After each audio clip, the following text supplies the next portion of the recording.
short of building software for hospitals or pacemakers or something like that, generally the bad thing that happens is the page doesn't load.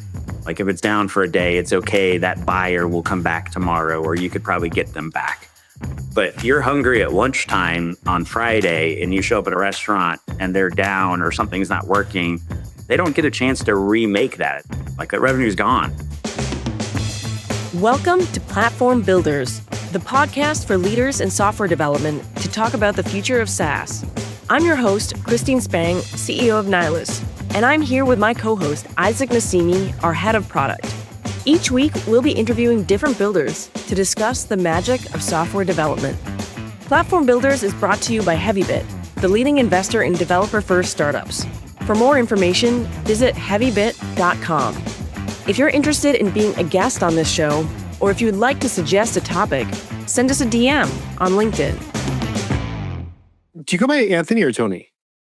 I think that's assigned at birth. I'm an Anthony. Okay. I respond to a lot of things, though, and most of them are worse than Toby, so.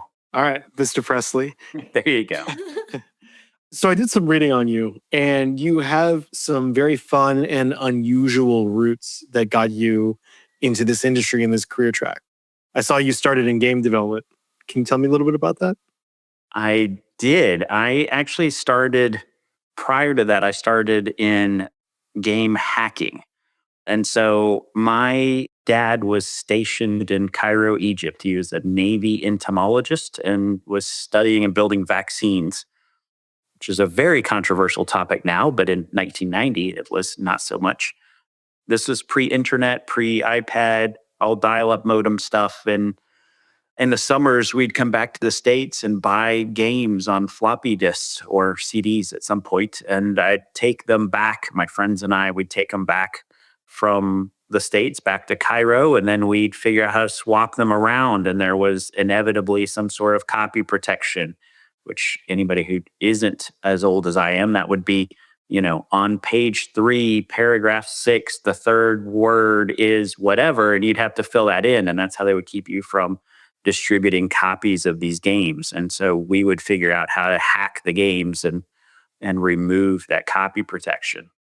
So I started there, and then I got into game development with various engines. And I had a very fun 7th grade teacher who was one of the inventors of the Mac OS, and he was on sabbatical. And so his wife was teaching at the school I went to in Cairo, and he kept me entertained rather than, because there was no TV, no internet, and I was a very bored American running around Cairo, Egypt.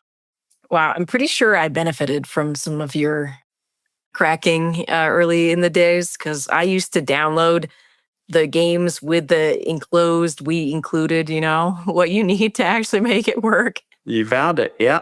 My folks wouldn't buy me the latest computer. I just had to use the old family computers when you had to find old games that would work on it.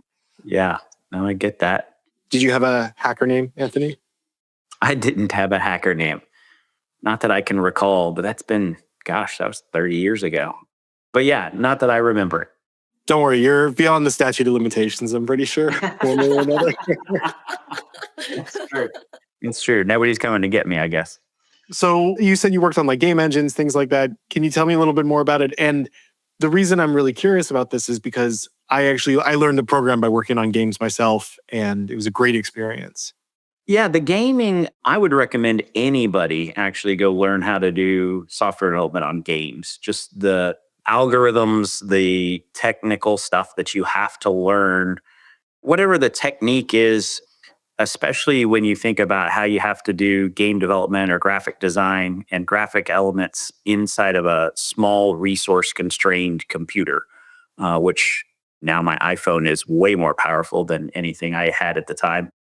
But yeah, got into game development and then ultimately was doing demos where you would actually go through and build a fly through or fire effects or any of that kind of stuff, and how you did that on a 16-bit computer, a 286, a 386 computer. And yeah, built some. None of them were of any success whatsoever, but my friends and I would play them and tweak them a little bit, and certainly made you learn a lot of things that I would say most modern software developers coming out of a university have no idea how to do outside of a visual editor. And so really made you learn a lot of the fundamentals. That's awesome. And like I said, that's how I got my start as well. So I remember that it was a really wonderful feeling that you could feel when your code was slow. You could feel when things were inefficient or you'd done something incorrectly. And that's something that in the web development world that we live in today, you have to bring something to a massive scale that you can't really do on your own personal computer. So you don't really get that immediate feeling for it. You have to like benchmark it and whatnot.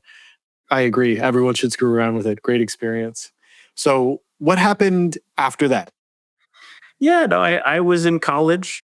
I'd been a software consultant in high school because with my background in computer programming, I didn't want to work necessarily at a retail store like most high schoolers do. And so I had joined up with a software consulting company and we split the company up when I went to college. And so somewhere around my junior year, I had about 60 employees working for me. And I've realized real quickly that they did not care about me getting my degree, and I didn't care that much about going to school. So yeah, dropped out of school and kept on with the software company for a couple of years. It was a good time all the way until my clients did some stupid stuff and got in trouble with the federal government. And then I found out that you should have a product and not a consulting company. Wow. Did you just say you had 60 employees while also going to college? I did. I did. How did things take off so fast? The company took off really quickly. My customer did.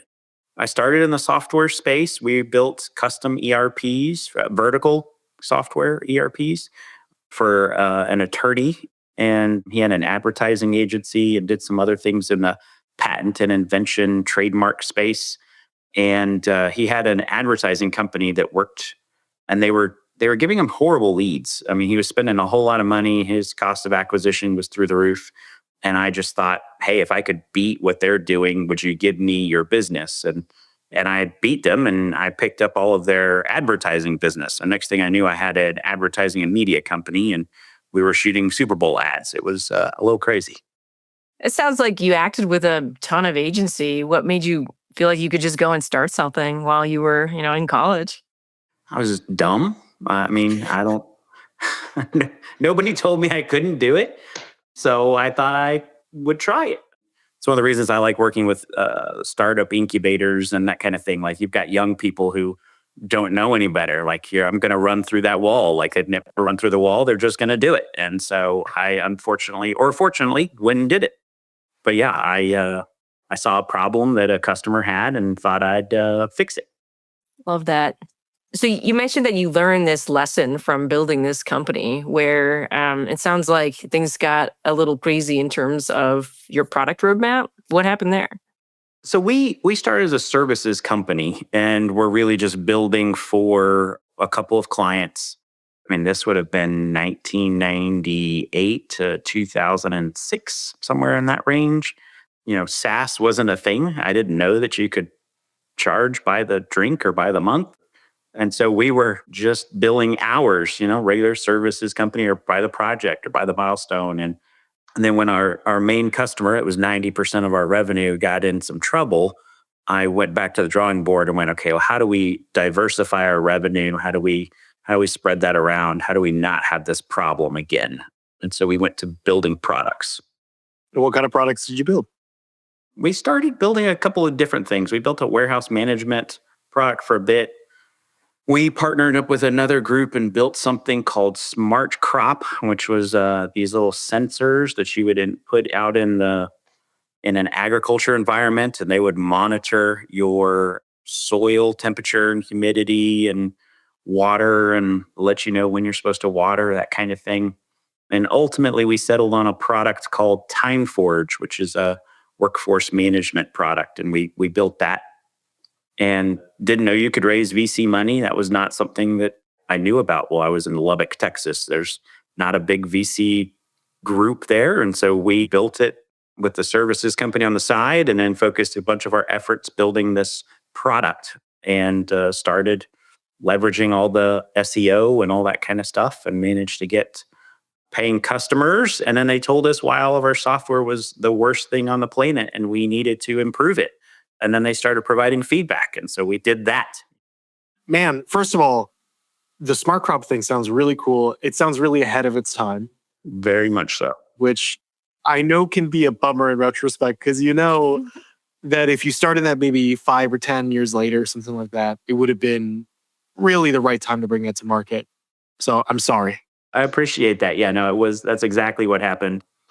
And by the way, making hardware is very expensive. That partner went through a whole lot of cash trying to build circuit boards. It's very expensive. Yep. I'm glad that we get to play in the world of software where you can ship changes to your customer every day and kind of build the airplane while it's in the air sometimes, especially when you're taking that MVP to market.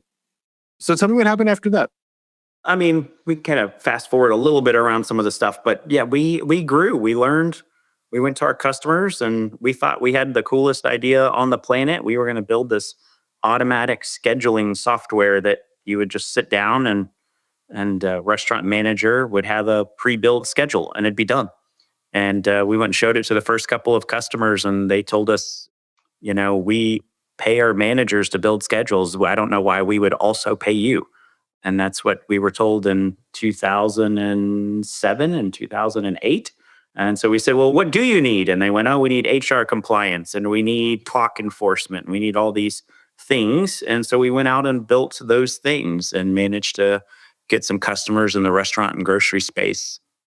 And then, fast forward 7 or 8 years, we did go raise a Series A and we got yelled at in our first board meeting a little bit because we didn't grow fast enough. We didn't spend the money fast enough. And so we went and grew, and then we ultimately sold the company in 2016. And then after selling the company, went to go work for the strategic acquirer, who did that for 4 years and had 9 mergers and acquisitions under our belts there. Wow. Yeah, it was a good time. In 2020, we spun the company back out.